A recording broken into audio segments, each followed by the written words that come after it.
Excellent. Attends, ferme-la.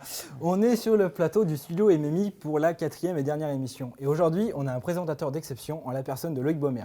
Loïc, bonjour. Bonjour mon ami, et merci pour l'invitation. Je suis ton assistant aujourd'hui et je suis content. Et tu as une passion dans la vie? Oui, parfaitement, j'aime les timbres, mais c'est pas parce que les gens me trouvent délirant que je suis timbré. Attends, on me dit à l'oreillette que tu devrais fermer ta grande gueule. Ok, ça me va, mais... Cool, merci. T'es un amour. Pour cette dernière émission, on garde la recette qui marche et surtout qui fait le plaisir. Pour une bonne émission, il nous faut un beau présentateur de l'actu. Eh, mais c'est moi! Ouais, on a eu des soucis budgétaires, on l'a eu beau, mais... Ah! Il nous faut également un making-of, une interview avec un hôte tolérant, et je parle pas de gluten, un micro-trottoir et la série Canap. Loïc, parle-nous de l'actu. Merci Julien. Alors, bon, à part le grand succès phénoménal, n'est-ce pas, de l'UG Arts et le départ malheureux des deuxièmes années, pardon, rien de spécial me direz-vous, mais c'était sans compter l'apparition mystère de mouettes dans la salle 504. Alors de jeunes gens se sont mis à accrocher des mouettes partout sur les murs. Et bon, est-ce un signe de protestation? On ne sait pas, mais nous sommes allés à leur rencontre et on cite, c'était marrant. Bon, bah à part ça, pas grand-chose, hein. On passe au making-of. Allez.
Comme quoi, il y a du boulot derrière Studio MMI. On se retrouve tout de suite après une courte page de pub avec l'interview d'un sacré intolérant. A tout de suite.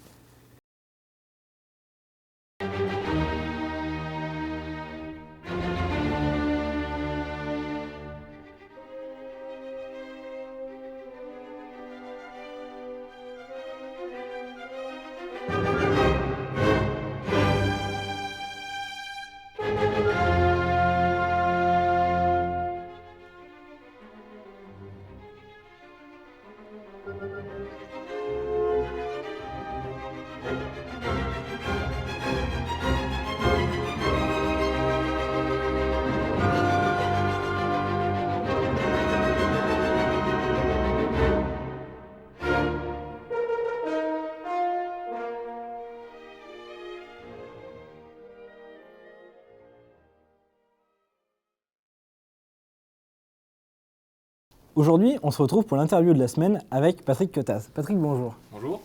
Tu as une passion, la YouTube Poupe. Est-ce que tu peux nous expliquer un peu plus ce concept? Alors tout à fait. Alors une YouTube Poupe, c'est on va dire un type de détournement de vidéo qui a surtout vu le jour, on va dire, il y a une dizaine d'années sur YouTube justement. Et ça consiste en fait à prendre des vidéos sources qui sont pas forcément drôles de base et en fait de construire autour de ça un humour fait spécialement avec le montage des vidéos. Donc on va utiliser beaucoup de techniques d'image, de son et de vidéo pour créer un humour. C'est comme si on faisait un assemblage de pièces de puzzle pour au final construire un humour. Voilà. Donc ça marche à peu près de cette façon. Tu as réalisé une YouTube Poupe sur Studio MMI. Je te propose qu'on la regarde. Je suis Julien Valadier. Elle pour toi. Une invitée mystère qui nous parlera de sa passion qui fait plaisir à voir.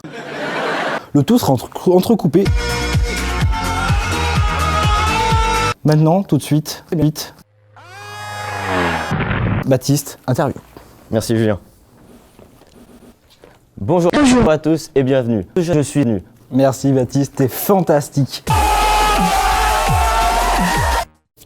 Des images qui font plaisir à voir. Studio MMI revient tout de suite après une courte page de pub. Souvenez-vous, c'est elle qui paye les factures. A tout de suite. Tu mets un pouce bleu, tu t'abonnes.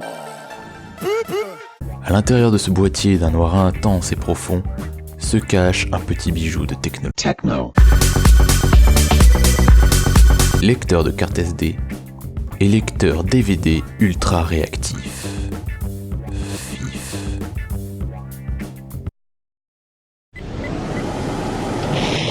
Et voilà.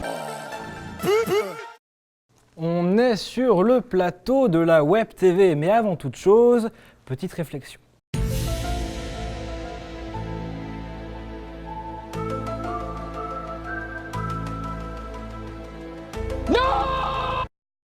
Quant à moi, la meilleure chose qui me soit arrivée, c'est le Baptiste. Ciao. Effectivement, c'est intéressant. Quels sont pour toi les points clés dans la réalisation d'une YouTube Poupe? Alors pour créer une YouTube Poupe, il y a déjà plusieurs étapes importantes. Il faut déjà savoir à peu près où c'est qu'on va aller, si on a déjà un objectif précis. Genre moi par exemple, je savais que je voulais parodier le studio MMI. Du coup, voilà, je me suis dit, du coup, je vais vouloir parodier le studio MMI à prendre à second, troisième, quatrième degré. Donc il faut choisir les vidéos sources, on appelle ça les vidéos sources de base, pour savoir sur quel support on va travailler. Donc là, pour moi, j'ai utilisé l'émission 1 et l'émission 3. Donc dès que ça c'est fait, après c'est surtout la partie la plus dure, la plus longue, c'est la partie on va dire découpage et montage, où justement je vais chercher des fois par exemple où quand toi tu fais certains types de mouvements, quand tu fais certaines phrases, où je vais essayer de prendre certains morceaux ou certains mouvements et puis je vais essayer de découper ça pour ensuite recoller avec d'autres morceaux et essayer un peu de faire voilà ce type d'humour qui est très spécial et qui au final on va dire ça peut ne pas plaire à tout le monde parce que c'est très bizarre, c'est très space, mais au final au plus on en regarde et au plus après on va comprendre comment ça fonctionne. Et aussi, bien évidemment, en même temps que cette partie montage, c'est l'utilisation de références. Les références à tout ce qui est culture Internet, culture YouTube Poupe, parce que ça aussi, ça se développe depuis une dizaine d'années. Et aussi en général, voilà, culture générale, vraiment, voilà. En fait, donc ça a vraiment 4 grosses étapes. C'est recherche de sources, montage, utilisation de références, et puis après, assemblage. Donc tu as parlé de culture de l'Internet. Donc il y a forcément des compétences et des prérequis à avoir avant de se lancer. Bah, tout à fait. En fait, vraiment, déjà, pour comprendre comment les YouTube Poopers marchent, il faut en regarder un paquet. Ça fait 6 ans que je regarde sur Internet. Il y a des très grands poopers, comme on les appelle, des YouTube poopers français et américains qui font ça depuis des années et qui, du coup, voilà, au plus on en regarde et au plus on commence à comprendre comment ça fonctionne, on acquiert, on va dire, cette expérience visuelle et artistique. Et du coup, après, donc il faut avoir cette culture poupe, et puis aussi être aussi à l'aise avec tout ce qui est culture Internet en général, les mèmes, les références aux films, aux séries, à des jeux vidéo, tout ce genre de culture. Puis aussi très important, du coup, ça c'est complètement différent, mais c'est vraiment être très à l'aise avec un logiciel de montage, parce que vraiment, vu que au plus on arrive à être à l'aise avec le logiciel, au plus ça va être facile de faire ce qu'on a envie de faire, parce qu'on ne va pas être limité en capacité technique, et vraiment, du coup, on arrivera à faire l'humour qu'on veut faire, et vraiment créer ce désordre un peu bizarre, un peu humoristique. Au final, au plus c'est le désordre, ça veut dire que au plus on aura réussi à faire un désordre, au plus on aura réussi à utiliser le logiciel, et au final, au plus ça sera drôle finalement. Eh bien, en tout cas, je te remercie pour tes réponses et je te souhaite un grand avenir dans la YouTube Poupe. Pas de soucis. Et tout de suite, on se retrouve avec le micro-trottoir. Qu'est-ce que t'en penses?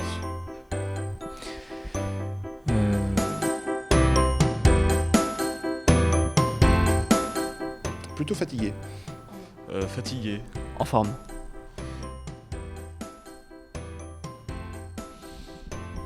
Tu zappes?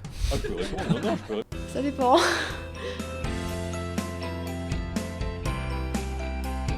Développeur. Artiste. Les deux. Artiste. Artiste. Artiste aussi. Un développeur artistique. Les deux.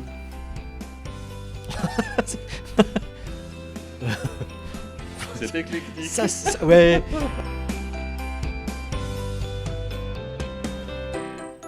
Licence. Licence pro. Clairement, licence pro. École. Licence, je pense. École.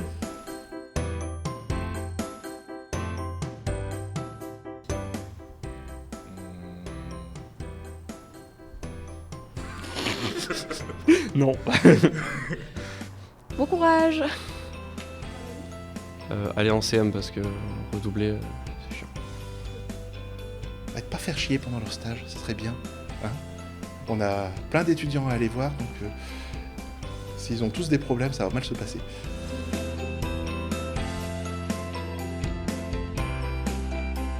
En tout cas, je suis sûr que si on avait demandé au micro-trottoir si les gens aimaient le réseau, il n'y en aurait pas beaucoup qui auraient dit oui. Tout de suite, série. Tu ferais quoi s'il restait un jour à vivre? Je pleurerais. Et toi? Moi, je pense que je ferais un saut en parachute. Mais faut réserver. C'est pas possible. Ouais, c'est vrai, j'avais pas pensé.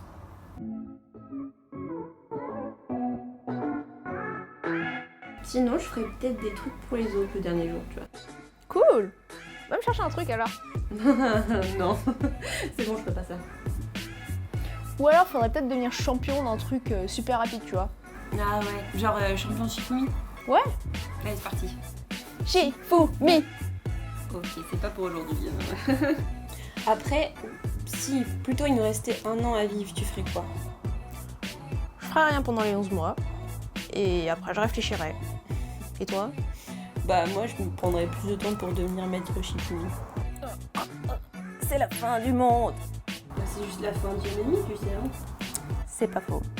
Mais au fait, MMI, ça veut dire quoi? Ça veut dire métier du multimédia et de l'internet. Ouais, mais c'est quoi?